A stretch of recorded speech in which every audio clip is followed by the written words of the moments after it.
Seigneur Jésus, prépare toi-même dans le désert de mon cœur le chemin de ton retour. Les collines de mon orgueil, abaisse-les par ton humilité, les vallées du désespoir, comble-les par ton espérance. Les chemins tortueux de mes mensonges, redresse-les par ta vérité. Et que s'épanouissent dans mon hiver les fleurs de ta joie.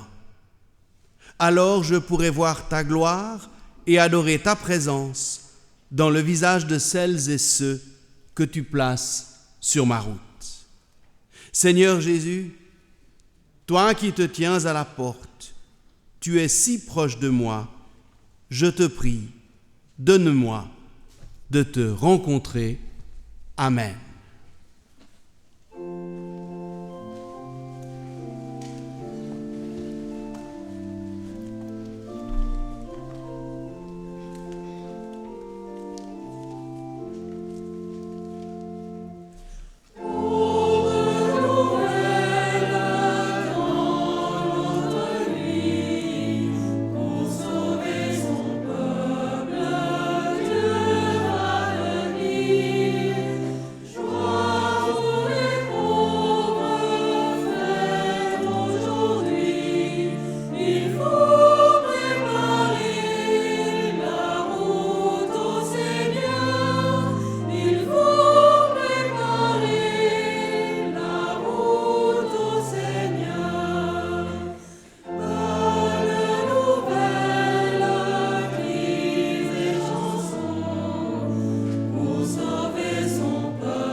La grâce et la paix nous sont données en abondance de la part de notre Dieu trois fois saint, le Père, le Fils et le Saint-Esprit, un seul Dieu éternellement béni, vers lequel nous nous tournons ce matin pour recevoir de lui force, paix et espérance.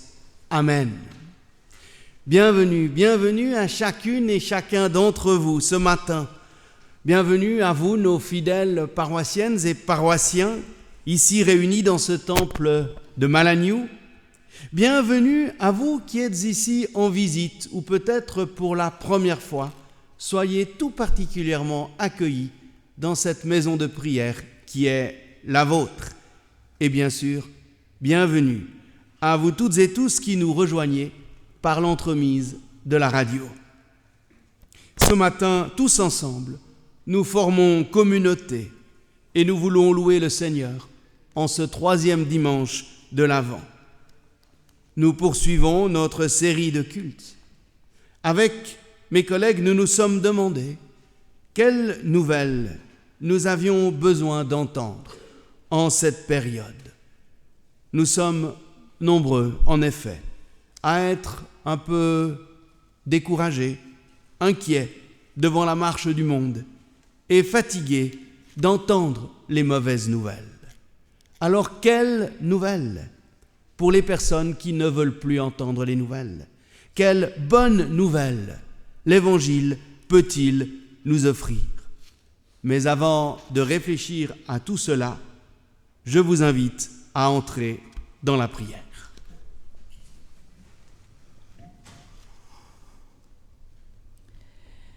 Béni sois-tu, Dieu notre Père. Dans l'enfant qui vient à nous à Noël, c'est de naissance que tu nous parles. Mais cette naissance ne va pas sans peine. Et pour que notre prière soit vraie, nous te confions maintenant la vérité de nos cœurs. Ce désir de vivre pleinement Noël et nos questions sur cette fête. Cette envie d'être dans la foi et nos résistances à croire.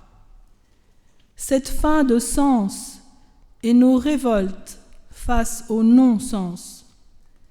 Cette soif de relations vraies et nos difficultés à vivre les uns avec les autres. Toutes ces contradictions qui nous habitent, nous les déposons devant toi, Seigneur, non pour que tu les effaces, mais pour que tu les retournes en chemin de vie. Nous te le demandons au nom de Jésus-Christ. Amen.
Oui, ô Seigneur notre Dieu, nous te louons.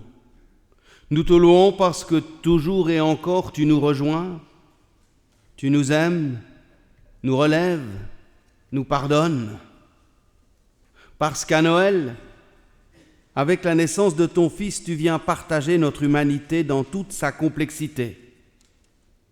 La terre est donc belle, puisque tu as voulu y naître et y vivre. Notre humanité est donc noble, puisque tu l'as rejointe dans la chair. Nous croyons qu'en notre monde, ta parole est venue prendre racine, que la justice et l'amour ont pris visage d'homme en ton Fils, Jésus de Nazareth. Nous croyons qu'en lui vit un esprit de création, de liberté et d'espérance, et que cet esprit anime la vie, ouvre les yeux et fait reculer les ténèbres. Amen.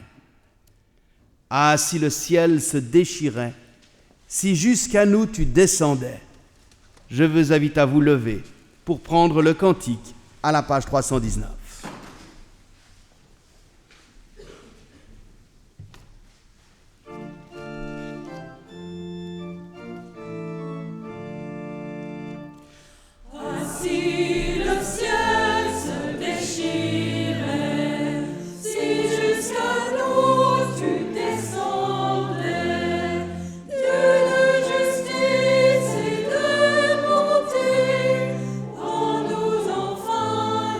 Liberté.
préparons-nous dans la prière à entendre la parole que Dieu nous adresse ce matin. Dieu notre Père, nous te rendons grâce d'avoir choisi d'habiter notre terre et de visiter nos cœurs toujours inquiets. Tu invites chacune, chacun à se tenir debout en son humilité, car c'est là que tu te révèles, c'est là qu'imperceptiblement tu nais. Féconde nos esprits par les paroles de chair que Jésus a semées. À l'écoute de ta parole, nous ne te bâtirons pas d'autre temple que celui de notre louange éternelle. Amen. La première lecture est tirée du prophète Ésaïe au chapitre 40, les versets 1 à 5. Réconfortez, réconfortez mon peuple, dit votre Dieu. Rassurez Jérusalem et proclamez à son adresse que sa corvée est remplie, que son châtiment est accompli et qu'elle a reçu de la main du Seigneur 2 fois le prix de toutes ses fautes. Une voix proclame : dans le désert, dégagez un chemin pour le Seigneur. Nivelez dans la steppe une chaussée pour notre Dieu. Que tout vallon soit relevé, que toute montagne et toute colline soient rabaissées, que l'éperon devienne une plaine et les mamelons une trouée. Alors la gloire du Seigneur sera dévoilée et tous les êtres de chair ensemble verront que la bouche du Seigneur a parlé.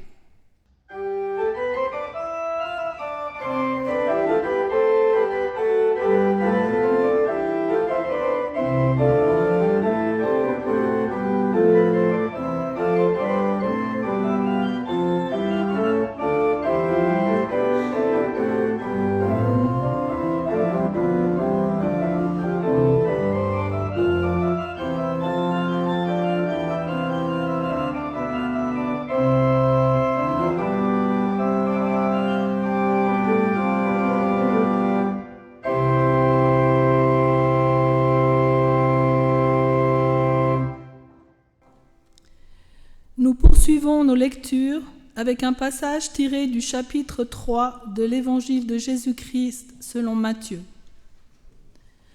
En ces jours-là, paraît Jean le Baptiste, proclamant dans le désert de Judée : « Convertissez-vous, le règne des cieux s'est approché. » C'est lui dont avait parlé le prophète Ésaïe quand il disait : « Une voix crie dans le désert : préparez le chemin du Seigneur, rendez droits ses sentiers. » Jean avait un vêtement de poil de chameau et une ceinture de cuir autour des reins. Il se nourrissait de sauterelles et de miel sauvage. Alors Jérusalem, toute la Judée et toute la région du Jourdain se rendaient auprès de lui. Ils se faisaient baptiser par lui dans le Jourdain, en confessant leurs péchés. Comme il voyait beaucoup de pharisiens et de sadducéens venir à son baptême, il leur dit : « Engeance de vipères, qui vous a montré le moyen d'échapper à la colère qui vient ? Produisez donc du fruit qui témoigne de votre conversion, et ne vous avisez pas de dire en vous-même : nous avons pour père Abraham. Car je vous le dis, des pierres que voici, Dieu peut susciter des enfants à Abraham. Déjà la hache est prête à attaquer la racine des arbres. Tout arbre donc, qui ne produit pas de bons fruits, va être coupé et jeté au feu. Moi, je vous baptise dans l'eau en vue de la conversion, mais celui qui vient après moi est plus fort que moi. Je ne suis pas digne de lui ôter ses sandales. Lui, il vous baptisera dans l'Esprit Saint et le feu.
Dans cette période d'incertitude, d'inquiétude que nous traversons, nous voyons un peu partout, et en premier lieu évidemment sur les réseaux sociaux, émerger des figures, qu'elles soient médiatiques, politiques, même religieuses, qui fascinent les foules par leurs propos bien trempés, souvent simplistes, et par leur attitude qui se démarque.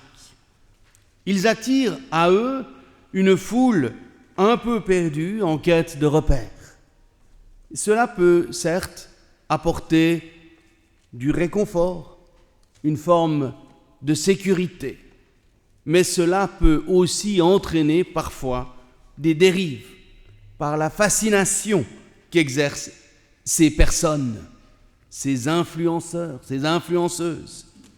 Alors la question qu'on peut se poser, Jean-Baptiste, à son époque, était-il de cette trempe-là ?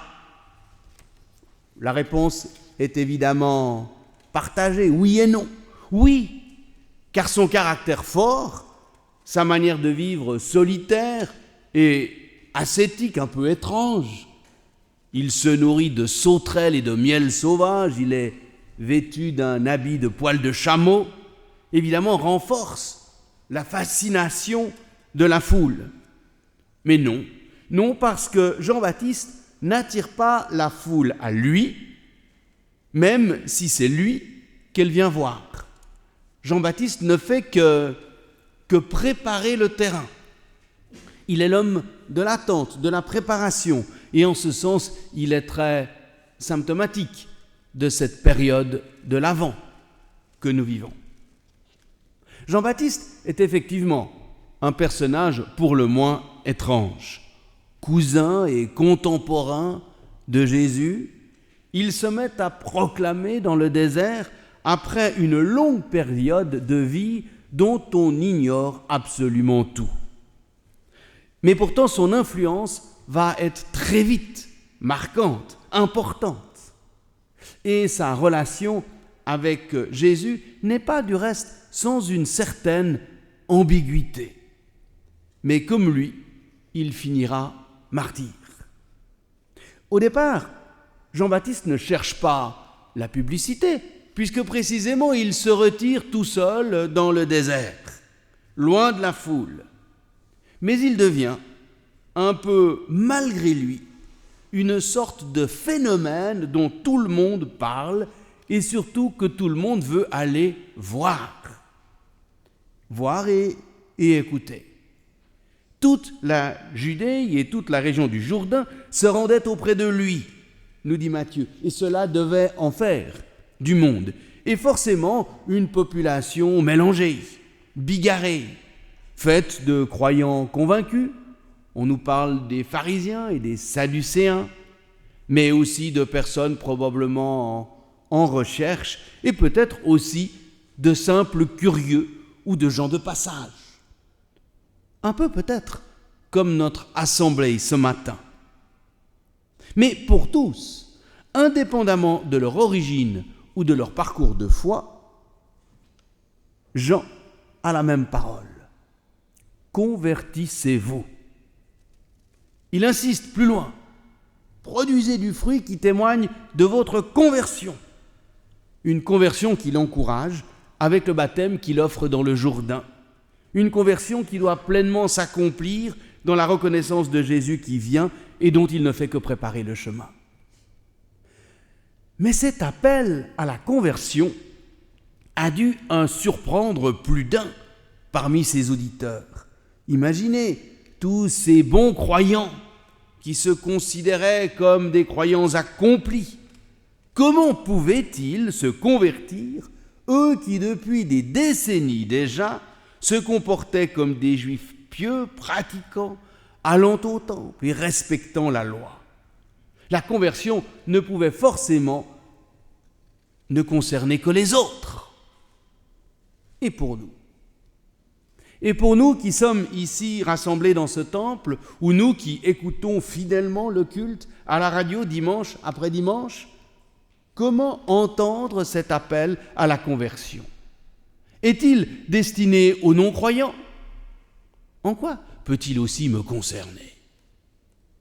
La force du message de Jean-Baptiste, c'est de nous rappeler que nous sommes tous invités toujours et encore à préparer les chemins du Seigneur. Ce qu'il dit aux pharisiens, c'est à nous qu'il le dit.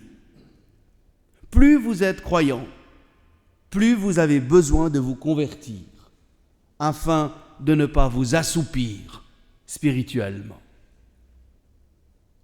Lors d'un partage l'autre jour avec des fidèles paroissiens, alors que je disais que nous devions probablement en communauté davantage devenir confessants, oser témoigner de notre foi joyeusement auprès des personnes que le Seigneur place sur notre route, eh bien certains renaclaient, reconnaissant leurs difficultés à parler plus ouvertement de leur relation à Dieu, de leur foi. C'est vrai qu'aujourd'hui, parler ouvertement de sa foi, parler de conversion, ça fait souvent un peu peur et est associé à des parcours spirituels plutôt radicaux. C'est vrai qu'on peut régulièrement lire des articles ou regarder des émissions de télévision qui parlent par exemple des personnes converties à l'islam. Se convertir, si cela veut dire changer de religion, alors ce n'est pas anodin. Cela témoigne d'un parcours forcément singulier. On le voit aussi, du reste, avec les personnages bibliques. Pensez à Paul, l'apôtre Paul, qui se décrit lui-même comme zélé pour le Seigneur et qui a été littéralement retourné par sa conversion, mais qui a gardé ce caractère fougueux, impétueux. Alors pendant des siècles, dans nos contrées, nous ne parlions finalement que fort peu de conversion. Pas besoin finalement. Nous vivions dans un environnement chrétien et nous n'avions pas tellement le choix. Nous naissions chrétiens et peu d'entre nous ont véritablement choisi leur religion. Il n'y avait finalement qu'à suivre le mouvement. À la rigueur, nous parlions de conversion pour celles et ceux qui décidaient de changer de confession, passant du protestantisme au catholicisme ou inversement, ce qui n'était déjà pas si simple et qui a pu créer des tensions, voire des blessures dans certaines familles, car il y avait toujours derrière comme le soupçon d'une trahison. Mais aujourd'hui, la donne a changé. D'abord parce que, heureusement, les frontières entre les confessions catholiques, protestantes, évangéliques sont moins infranchissables, et c'est une chance, et qu'il n'est plus nécessaire non plus de renier son appartenance première pour se sentir accueilli dans une nouvelle communauté ou simplement pour vivre une relation conjugale. Mais la donne a surtout changé parce que nous ne vivons plus dans un environnement qui est d'abord marqué par la foi, ni même par la culture chrétienne. Nous avons la chance dans cette communauté, à la paroisse Rive-Gauche, d'accompagner passablement de jeunes qui viennent de milieux très différents. Mais la grande majorité d'entre eux, même s'ils ne se sentent pas forcément croyants, ont toutefois le sentiment d'appartenir à la famille chrétienne au sens large. Ils ne sont pas musulmans, ils ne sont pas juifs, et leur famille a souvent une histoire d'appartenance complexe, mélangée entre protestants, catholiques et surtout beaucoup d'agnostiques. Et alors le parcours que nous leur proposons est alors non pas à penser d'abord comme le moyen de confirmer une appartenance religieuse bien affirmée, ou l'héritage reçu dans leur famille, dans lequel ils baigneraient naturellement, mais bien plus comme un chemin de découverte de la foi chrétienne, ou pour le dire autrement avec les mots de Jean-Baptiste, un chemin de conversion, proprement dit. Se convertir, c'est littéralement changer de direction, de regard sur le monde, sur Dieu, sur les autres, et finalement sur nous-mêmes. C'est ce que nous leur proposons, comme nous le faisons aussi, notamment à l'occasion de services funèbres, par exemple, lorsque nous sommes face à une assemblée qui a perdu tout lien avec l'Église et qui ne connaît pas grand-chose ou rien du tout de l'Évangile, en les invitant à changer de regard, de perception sur les choses. Car il faut bien mesurer que nous ne sommes jamais face à une page blanche, un terrain vierge. Chacune a des représentations, un imaginaire religieux, même les agnostiques. Alors il ne s'agit pas de dire aux gens ce qu'ils doivent croire, quelle horreur, mais de les aider en changeant leur perspective à trouver peut-être le chemin qui les mènera à découvrir cette délicate présence de Dieu en eux. Mais plus largement encore, je crois que toute démarche de foi doit devenir aujourd'hui une démarche de conversion, non pour changer de religion, mais pour changer de regard et découvrir quelque chose qui s'apparente à une nouvelle forme d'identité. Un chemin de foi, un chemin de conversion qui nous amène à repenser notre être profond, à découvrir Dieu autrement.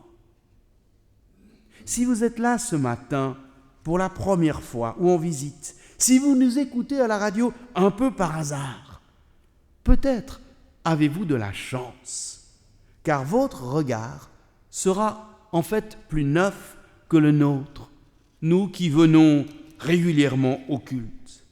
Peut-être avons-nous oublié l'urgence de la conversion à laquelle nous invite Jean-Baptiste. Et cela passe par un travail de déconstruction.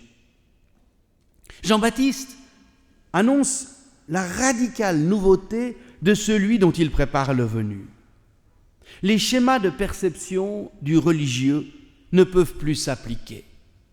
C'est comme si Jean-Baptiste leur disait, c'est comme si Jean-Baptiste nous disait, oubliez tout ce que vous savez. Laissez de côté vos pratiques. Ce n'est qu'à ce prix que vous pourrez découvrir l'inattendu, l'inouï de Dieu qui vient à notre rencontre par surprise. C'est vrai que depuis 2000 ans que nous fêtons Noël et l'arrivée du petit Jésus dans la crèche, nous avons peut-être perdu le caractère nouveau et révolutionnaire de cette venue du Fils de Dieu en la personne de l'enfant nouveau-né. Et c'est vrai que nos institutions d'Église se sont au cours des siècles tranquillement installées au point de ronronner, voire de s'assoupir. Si l'on veut dans la vie de nos églises, dans notre société, dans notre vie personnelle, une forme de renouveau spirituel émerger, alors il y a urgence. Car un renouveau spirituel, nous ne pouvons pas le décréter ou claquer des doigts pour qu'il advienne. Mais nous pouvons en préparer le terrain, à commencer en nous-mêmes, en nous convertissant. C'est-à-dire en retournant vers le Seigneur dans une posture nouvelle, avec un regard neuf, avec un désir ardent et renouvelé. Jean-Baptiste cite le prophète Ésaïe. Il s'agit d'élever les vallées enclavées, d'abaisser les collines et les montagnes. En fait, ce que l'Évangile nous invite à faire, c'est à élargir notre horizon, à voir plus loin, au-delà de ce que nous avons coutume de concevoir, penser ou regarder.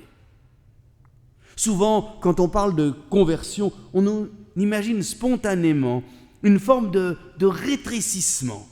On voit des personnes entrer dans un moule, accepter une doctrine, renoncer à une forme de liberté. Mais la conversion dont nous parle l'Évangile, c'est exactement le contraire. Il s'agit d'élargir notre horizon, d'élargir notre conscience, notre manière de penser et de croire. Ce n'est pas un hasard si Jean-Baptiste va prêcher dans le désert. Il n'est pas dans le temple, il n'est pas à Jérusalem, mais c'est là, dans un espace non clos, sans limite, non déterminé par des règles religieuses ou des coutumes, que se prépare la venue du Christ, dans des lieux inattendus, dans des chemins détournés.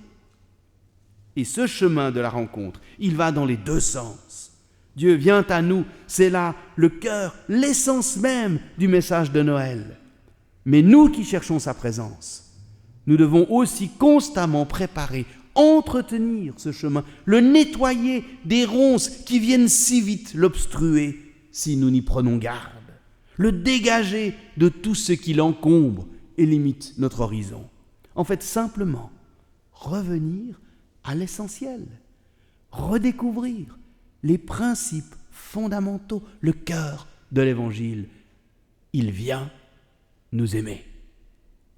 Jean-Baptiste annonce que ce Dieu qui vient est un Dieu qui crée des brèches. Comme le public de Jean va apprendre à ses dépens qu'il ne peut pas revendiquer une identité, une tradition, une fidélité à la loi pour hériter naturellement de cette alliance avec Dieu, de même, nous non plus ne pouvons arguer du fait que nous serions de bons protestants ou catholiques depuis des générations. Nous sommes tous appelés, que nous soyons des habitués du culte ou des nouveaux venus, à la conversion, c'est-à-dire à rechercher ce face-à-face foudroyant avec Dieu qui change la vie, élargit notre horizon. Jean le dit, de ces pierres, Dieu peut susciter des enfants à Abraham. Le Christ ne vient pas démolir, il vient déconstruire nos schémas de pensée, notre manière d'être en lien avec Dieu. Il annule les généalogies et les privilèges, il efface les identités ou plutôt les étiquettes collées à la naissance qui nous dispensent de partir à la recherche de cette relation féconde, de cette proximité avec Dieu. Dire que de ces pierres peuvent naître des enfants à Abraham, c'est faire le pari de la foi. Celui qui veut croire que le souffle peut animer jusqu'aux matières les plus inertes, jusqu'au fond de notre cœur le plus sec. Jean nous le rappelle, Dieu ne cesse de venir à notre rencontre, nous renouveler, là, au cœur de notre vie. Et ça, c'est vraiment une bonne nouvelle. Dieu n'est jamais statique ou enfermé dans je ne sais quel lieu, tradition, institution, théologie. Il est toujours en mouvement, car il est le Dieu de la rencontre. Depuis la venue du Christ, nous le savons, tout est donné. Nous n'avons qu'à recevoir. Mais ces instants de grâce où nous pouvons ressentir cette proximité aimante de Dieu sont fugaces. Impossible comme l'eau qui coule de la source de retenir entre nos mains cette présence de Dieu. Elle nous traverse, elle nous transforme. C'est un trésor qu'il faut accepter de constamment perdre pour mieux le recevoir à nouveau, dans toute sa fraîcheur et sa radicale nouveauté. Noël est ainsi comme une piqûre de rappel dans l'année que nous ne pouvons jamais nous assoupir ou vivre sur notre acquis, fût-il spirituel. Le face-à-face avec Dieu auquel nous sommes invités est offert à toutes et à tous, sans privilège, sans droit d'ancienneté, à chacune et chacun d'ouvrir son cœur, de préparer la rencontre, à nous de nous convertir, de changer notre regard, d'élargir notre horizon. Alors des pierres de notre vie pourront naître des torrents de vie, et ça, c'est vraiment une bonne nouvelle.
Seigneur, tu es la grande surprise de nos vies, la déroute de nos routines. Tu viens comme un enfant accapareur. Tu tires la manche de nos habitudes. Tu es l'heureux désordre qui nous aventure au-delà de nos frontières. Alors, Seigneur, aide-nous à nous tenir prêts à chaque instant à ton bouleversement. Tu es aussi la brise légère qui s'évanouit dans l'imperceptible, le petit déplacement que nous remarquons à peine. Alors, veillons à chaque instant, laissons ta venue nous remettre au monde et avec la multitude en fête, chantons la joie de ta venue.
Au Seigneur Dieu notre Père, nous t'adressons notre prière pour que la nuit ne l'emporte pas, pour qu'au pays de l'ombre, des raies de lumière transparaissent et guident les pas de tous les chercheurs et chercheurs de sens, de paix et de fraternité. Partenaire avec toi qui a l'audace de croire en notre aventure humaine et qui remet entre nos mains ton espérance, nous te prions pour que ceux et celles qui sont là dans nos pensées et nos cœurs, tu puisses les bénir. Les boiteux qui ont du mal à suivre, les aveugles qui s'égarent, tous ceux que la vie a blessés, les muets qui depuis toujours ont appris à se taire. Mais je sais que leur place est la première auprès de toi. Pour eux, Seigneur, je te prie, comme je te remets tous ceux et celles qui sont angoissés par cette période, qui sont atteints dans leur santé, qui ont perdu des êtres aimés, ceux qui redoutent l'avenir ou la précarité. Viens essuyer leurs larmes, renouvelle leur espérance, enrichis-les de ta paix. Et toutes nos prières, nous voulons les réunir maintenant dans celles que tu nous as laissées en ton Fils et que nous te disons d'un même cœur.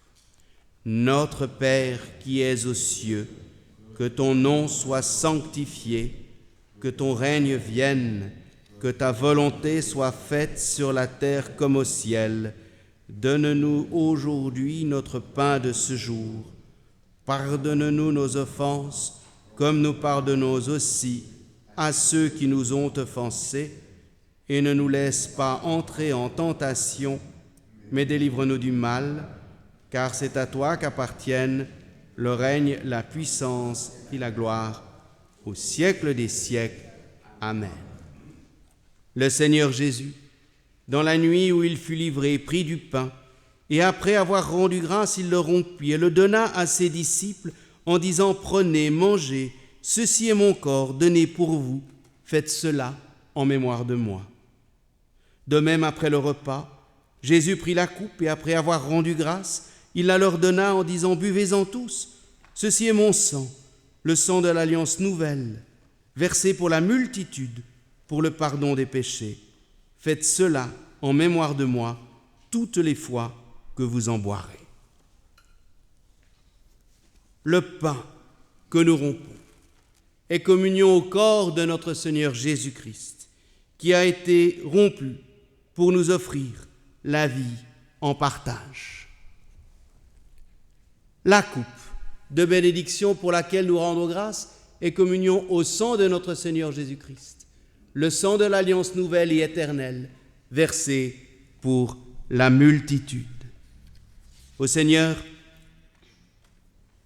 nous te le demandons, envoie maintenant sur nous ton Esprit Saint, ouvre nos cœurs et nous pourrons alors, dans cette communion, sentir la réalité de ta présence au plus intime de notre vie. Amen.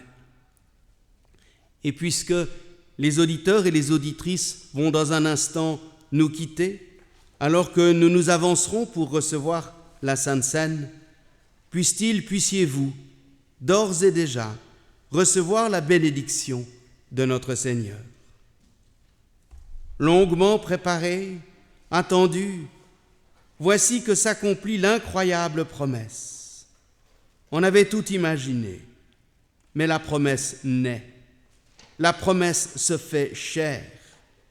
Dieu n'est donc pas une idée, une sagesse, une philosophie. Il n'est même pas une religion, un dogme, une loi. Il est quelqu'un. Désormais, l'invisible se laisse regarder, l'immortel accepte de mourir, l'éternel entre dans le temps, l'inaccessible se fait tout proche, car la vie se manifeste. Soyons-en tous ses témoins, et que la bénédiction du Dieu trois fois saint, le Père, le Fils et le Saint-Esprit, vous conduisent dans sa paix. Ô Seigneur, je ne suis pas digne de ramasser les miettes qui tombent de ta table, mais tu as dit, je ne mettrai pas dehors celui qui vient à moi. Alors nous voici, Seigneur, tels que nous sommes, avec notre foi parfois fragile, mais notre ardent désir de te laisser une place dans notre vie. Oui, frères et sœurs, que vous soyez ici dans ce temple de Malagnou ou avec nous en écoutant le culte à la radio, nous formons communauté et nous sommes toutes et tous les invités au repas du Seigneur. Voilà. Merci beaucoup pour votre présence ici. Et puis alors, comment vous remercier? C'est magnifique, vraiment un immense merci.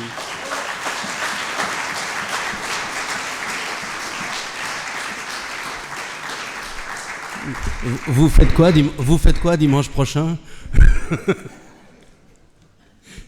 Vraiment magnifique. Merci infiniment. C'est toujours un bonheur de vous accueillir. Vraiment, c'est pas la première fois, mais c'est chaque fois vous avez vraiment un sens pour accompagner la liturgie qui est magnifique. Merci aussi à l'équipe de la radio d'avoir pu diffuser ce culte. Mathias prendra tout à l'heure la parole à la fin de notre culte, mais simplement quelques annonces, j'allais dire, internes à la communauté maintenant. D'abord pour saluer la présence de Michel Sibils, qui est membre du conseil du consistoire et qui nous fait l'honneur de sa présence aujourd'hui et que vous pourrez peut-être retrouver pour l'après-culte tout à l'heure. Peut-être pouvez-vous vous lever, comme ça les gens vous voient. Voilà, c'est une de nos autorités d'église. Ce soir, il y a le culte, évidemment, comme tous les dimanches soirs à 20h30, à la chapelle de Champel, pour ceux qui ne vont pas, ou après le cortège, comme ça. Pour vous dire qu'évidemment, vous êtes toutes et tous attendus pour l'après-culte qui sera servi dans la salle du foyer, comme mardi. Mardi, nous aurons un magnifique concert où j'ai un doute sur l'horaire. Il faut que je vérifie. Merci. Ah, mon agenda roulant. Mon agenda roulant, Frédéric, pas ambulant. Et ce sera un magnifique concert de Noël avec l'ensemble Arcana Antica au temple de Champel. Et ils vont à la fois jouer des morceaux de musique Moyen-Âge, Renaissance, mais aussi nous faire chanter les chants de Noël que nous aimons bien. Alors soyez là mardi. Et puis dimanche, nous continuons notre aventure des cultes radio avec Vincent qui aura la charge de la présidence de ce culte et nous le plaisir de l'écouter. Mais évidemment, on n'est pas Genevois pour des prunes quand même, donc on va chanter quand même le Sekeleno, puisque c'est un cantique, même que quand ils le chantent au stade ou au Grand Conseil, ils ont un peu oublié que c'était un cantique qui fait figure, qui est dans nos livres de chant. Alors, je vous propose de chanter le Sekeleno pendant lequel l'offrande sera recueillie. On va chanter les strophes, je ne sais pas, dans cette version, c'est lesquelles 1, 2, 5, voilà, parce que dans ce livre, je mets plus. Alors, chantons, voilà, en l'honneur de nos glorieux ancêtres. 1, 2, 5.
Que ce Noël qui vient soit pour chacune et chacun une espérance solidement accrochée dans l'épaisseur de vos nuits. Que Noël qui vient soit pour chacune et chacun une musique résonnant joyeusement dans la banale répétition des jours. Que Noël qui vient soit pour chacune et chacun une paix délicatement posée dans le creux de vos mains.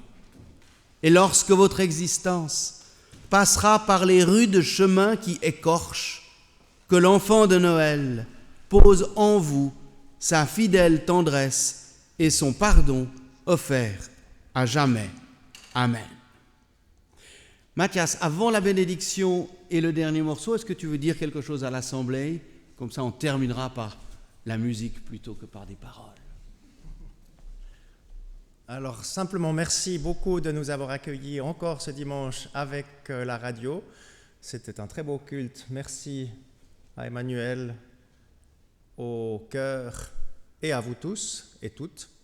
Et puis on se réjouit d'être ici aussi. Moi je ne serai pas physiquement, mais en tout cas pour ceux qui écouteront comme moi, d'être ici avec vous pour élargir cette assemblée qui est quand même assez fournie déjà. Et donc on se réjouit de vous entendre, en tout cas pour moi, la semaine prochaine. Et déjà, bonne fin d'Avent, bonne escalade, bonne fin de temps de l'Avent et déjà meilleurs vœux pour Noël. Je vous invite à vous lever pour recevoir la bénédiction. Après, nous nous rasserrons pour entendre un dernier morceau extrait de la Ceremony of Carols. Oui, Seigneur, tu es ce Dieu qui vient à notre rencontre, un Dieu qui toujours élargit les horizons. Tu nous veux heureux, tu nous veux avec une vie tournée vers les autres, élargie par ta présence. Alors que ta bénédiction, Seigneur, vienne nous toucher. Oui, que l'amour de Dieu le Père, la grâce de Jésus-Christ notre Seigneur et la communion du Saint-Esprit demeurent avec chacune et chacun d'entre nous. Amen.